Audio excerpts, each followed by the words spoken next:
ഭക്തിയുടെയും വിശുദ്ധിയുടെയും കാര്യത്തിൽ പരസ്പരപൂരകമായി നിലകൊള്ളുകയാണ് 18ാം പടിക്ക് ഇരുവശത്തുമായി ആഴിയും ആലും. സന്നിധാനത്തെ പരിസ്ഥിതിയും അന്തരീക്ഷവും സന്തുലിതമായി നിലനിർത്തിക്കൊണ്ടുപോകുന്നതിൽ ഇവ രണ്ടും നിർണായക പങ്കാണ് വഹിക്കുന്നത്. ഭക്തർ ജീവാത്മാവായി കണക്കാക്കിക്കൊണ്ടുവരുന്ന പരിശുദ്ധ നെയ് വഹിച്ച നാളികേരം ദഹിച്ചമരുന്ന ഹോമാഗ്നിയാണ് ആഴി. നാളികേരം കത്തിയുണ്ടാകുന്ന തീയും പുകയും സന്നിധാനവും പരിസരവും അണുവിമുക്തവും സർവ്വരോഗ സംഹാരിയുമാക്കുന്നു. പഞ്ചഭൂതങ്ങളിൽ അഗ്നിയുടെ പ്രാധാന്യം വളരെ വലുതാണ്. അഗ്നി മാലിന്യങ്ങളെ നിർമ്മാർജ്ജനം ചെയ്യുന്നു. ഭക്തരിൽ നന്മ പ്രദാനം ചെയ്യുകയാണ് ഈ ആഴിയിലൂടെ അഗ്നി ചെയ്യുന്നത്.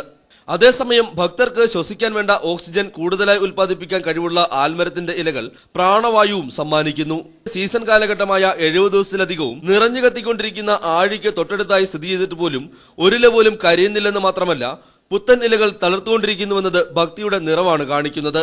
സ്നേഹത്തെ സൂചിപ്പിക്കുന്ന ചിഹ്നത്തിന്റെ ആകൃതിയിലുള്ള ഇലകളുമായി നിൽക്കുകയാണ് സന്നിധാനത്തെ ഈ ആൽമരം.